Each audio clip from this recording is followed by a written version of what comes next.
Hello everyone, this is a video to kind of help with a Johnson outboard. This is a V4 1960 model, two-stroke model. It's old. It's hard to find anyone to want to touch these. If you have one, you've probably already figured that out. Most boat mechanics won't even look at them when you get this old. And it's a bit of a gas guzzler motor, but it's a powerful motor. And if you can get them to run right, they're a good motor. It's just that they're getting so old. Some of the parts are hard to find people to even want to touch them. So a lot of the stuff you got to do yourself. I recently rebuilt the carburetor on this one. One of the drawbacks to the carburetor is it has a cork float.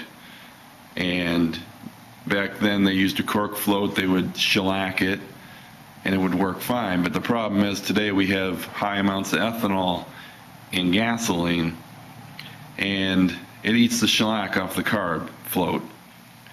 So we had to clean the carb, take it apart. We recoated the carb float with model airplane dope, the hot fuel proof dope that model rocket people and model airplane guys use.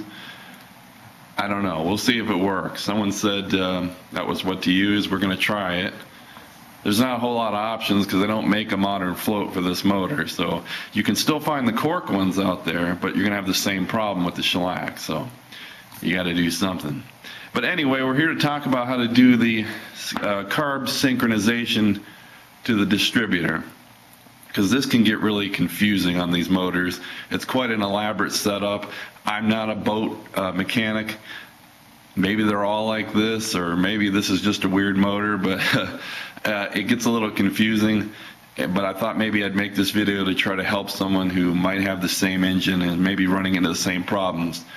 When I bought this, it wasn't running because someone had gone in and started playing around with the adjustments. It threw the timing all off, and well, they really didn't get it running then because they had completely screwed it up.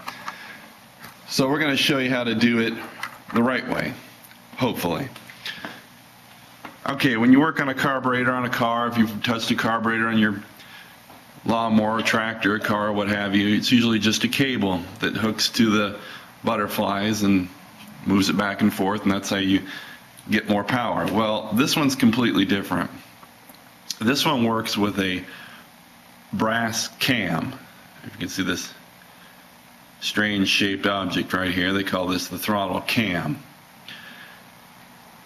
And it really doesn't hook to the carburetor at all. It just rides on this roller here. This is your butterflies on the carburetor, and it has this roller, this plastic roller.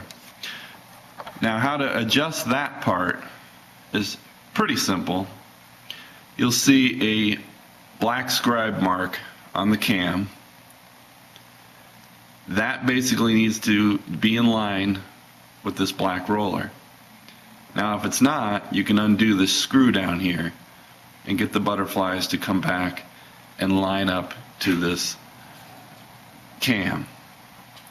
And it should just barely open the butterflies as it meets that mark. And that's what we got there. Okay, so that part, that's how you want the carb set up. Now we go back to the distributor to get the two to sync. Now this is assuming your other timing issues are all together. Your timing belt is all together, you're at top dead center, everything's good. We're just doing the distributor to the carburetor in this video. Move, grab the distributor, and by the way, undo your throttle linkage. Makes moving everything a lot easier, that way you're not fighting with the controls. Move your distributor to full advance. This would be like wide open throttle. All right, now if you can see down in there, it's a little tough to see. There's a stopper on the distributor, and there should be a rubber stopper on the block, on the arm. All right, that stopper goes up against that rubber stopper That's full advance, like wide open throttle. Now to get it to stay there, you take some big rubber bands like these. And I'm not going to actually do it because I've already set mine, but when you're working on this and you want to make adjustments, best thing to do, take the rubber band, put it around here, and then just stretch it and hook it around something over here like a bolt or something. And that'll hold it at full advance while you're adjusting it. Now, to get the right adjustment, you look down in here, and you can see right there, there is a triangle-shaped boss, is what they call it. And I'm going to move the distributor out just a little bit so you can kind of see it. Right there, see, it's like a triangle shaped on the block. Okay, we're wanting to look at this side of the triangle right here, because when this distributor is in full advance, this throttle arm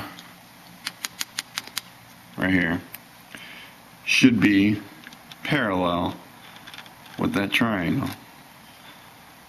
And if it's not, like mine wasn't, it was way off, you go to these two set screws and this will adjust. So you just adjust that arm so that it's in line with that boss. And once it is, you're good. Now to do the carburetor. You do not adjust the carburetor with it in this position. You got to look at a different stop. You look at this throttle arm stop back here. Okay? And we move the throttle arm stop, the throttle arm to its stop. You'll see it'll kind of pivot on this spring. Now they say to put a feeler gauge in there when you're adjusting this. My linkages are so wore out, I doubt a feeler gauge is going to make much difference. They call for about, it's almost 0.5 millimeter, so it's not much. So I used a little piece of paper and just kind of jammed it in there to get it where they say it's supposed to be. But like I said, these motors, the linkages, they're all so wore out. It's going to have to get it as close as you can, basically. So when this throttle arm is at its stop, and you got the feeler gauge in there, you come down here, you should be at wide open throttle. This stop should be at or pretty close to its stop on the carb body. And if it's not, there's a screw in here that you can adjust to get that to kick out. Because this is a very strange setup. You can see that actually this roller is no longer touching the cam. It's now being moved by a secondary cam that's on the back side of that throttle cam, and it takes over and pushes the butterflies open. So it's quite a wicked setup. So when it all works, and this will come back, this would probably be pretty close to idle when that scribe mark is up against this roller. And you'll have to set your idle down here. I have mine out right now, but there's a bolt that goes there and goes to a stop here, and that'll set your idle, and then you can adjust your throttle cable.